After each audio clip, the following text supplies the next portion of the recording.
back, everyone. Today we're gonna have to do some talking. Yeah. I know, boring stuff, but at the end of the video you're gonna have a roadmap with frequencies that will have good and bad values where we can boost and cut.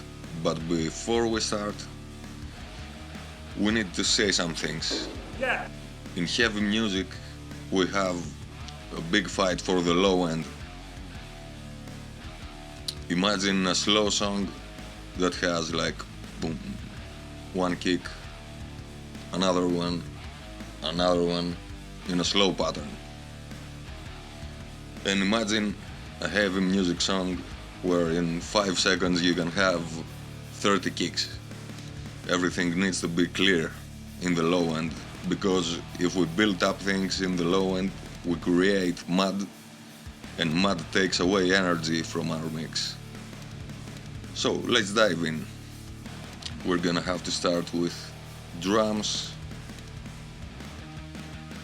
Let me open my notes. Yeah. And we're gonna start with a kick drum. I tend to boost my kick drum between 70 and 50 Hz, maybe 80 sometimes. This depends on the instrument, the song, the tuning of the instrument. So I tend to boost between 70 and 50 for low end,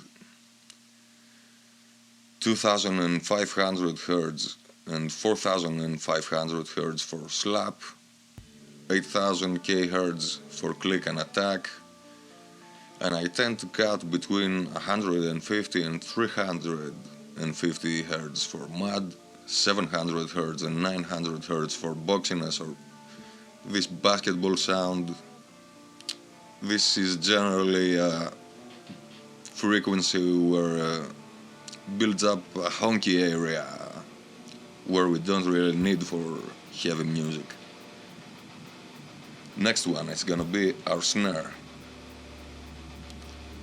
Our snare's low end lies between 200 and 250, 270 Hz.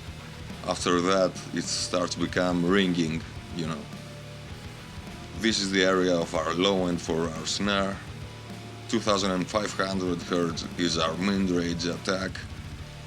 And after that, depending on our style, if we want more natural drums, we can go from 3000 to 5000 kilohertz.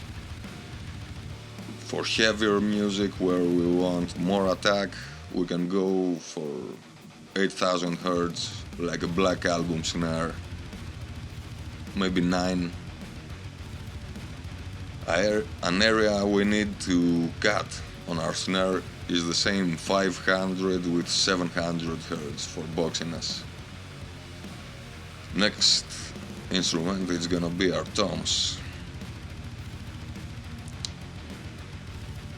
So the low end for our rack toms is going to be 120 with 200 Hz. Our floor toms are going to be from 70 to 90 Hz for low end. Sometimes I high pass filter all my toms at 40 Hz.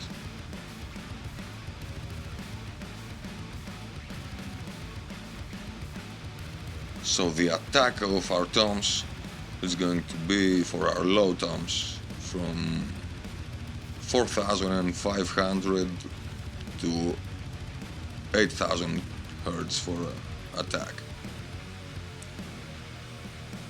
Problematic area for toms is going to be 150 to 300 for mud and 700 to 900 for boxiness again.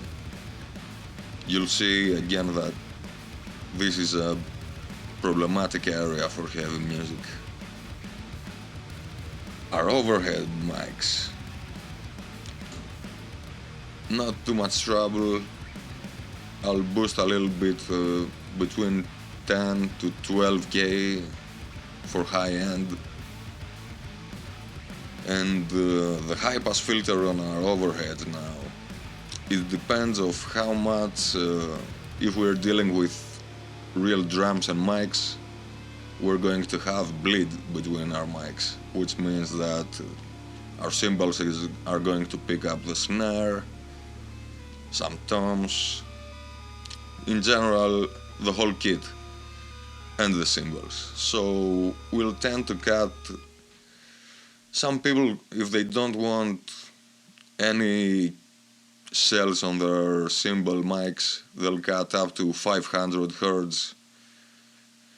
If you want to reduce the kit sound and boxiness, you can cut a little bit from 400 to 700 Hz and high pass filter until 200 Hz or a little bit higher. Next are room mics. Room mics tend to have their low end from 80 to 100 Hz and 5 to 8,000 Hz for presence. A problematic area for rooms is going to be 150 to 350 for mud and 8,000 Hz and above for harshness. Maybe we can low pass this frequency. Sometimes I might low pass this up to 6k Hz, depending on how much cymbals I want on my room sound. Next is going to be our bass. So here, really important is on heavy music we tend to split our bass to different signals. So we need a clean sub bass from, let's say, to 30 till 200 Hz, and up from this it's going to be the really fucked up distorted bass sound. Yeah. So we can boost up. I tend to boost from 40, 30 to 80 Hz for sub and low end, 1k Hz for attitude and for my bass to cut in the mix, and 2k to 2.5 for string noise and presence. You know that bass clang, clang, clang, clang. Yeah. And the problematic area for my bass would be 350 again to 700 Hz, the honky area and the boxiness, and I'll low pass filter above 4k, maybe sometimes to 6k if I want too much presence. My distorted, beautiful guitars now.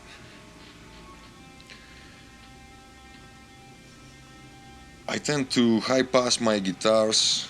I'm going to start with the cuts because I mostly cut at my guitars. I start cutting from, depending on the tuning again, from 80 to 100 Hz, because I want to have the clean low end for my bass and for my kick drum and my tones. And so I separate my guitars because my guitars are a mid-range instrument. So the next move will be to remove some boxiness from 500 to 700 Hz again to keep energy in my mix. I will remove some resonance points from 2000 Hz and 4000 Hz in between this area. And I will, depending on my low pass method, I will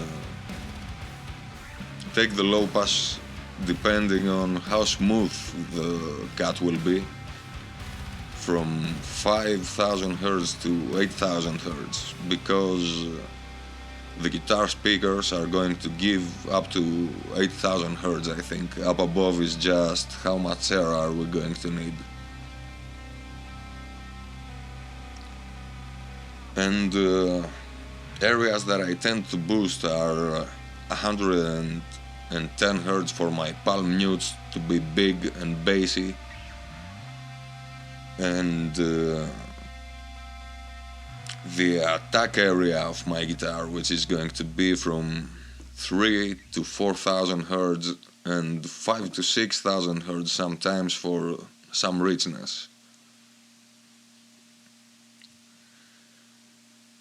This was our instrument EQ cheat sheet, important frequencies, say as you want it. Some quick notes about this are that this will depend a lot on your instrument, your tuning of your instrument, but don't take these frequencies for granted. Just sweep up and down to find your own sweet spots, because what works for me is not going to be the exact thing that will work for you. We generally tend to cut with narrow bands and boost with wide. If you want to go surgically, try to EQ in mono, because you'll find more easily the spots where the tracks will be fighting each other. Don't make huge EQ moves on guitars. I tend to boost and cut up to 5 dB, sorry.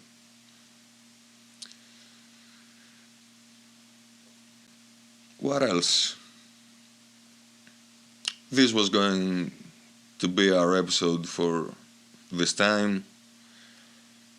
Tell me what you think, or what I forgot to mention, some ideas or some things you want to see in future episodes. Keep my wife's name out your fucking mouth! I'm going to. See you in the next one.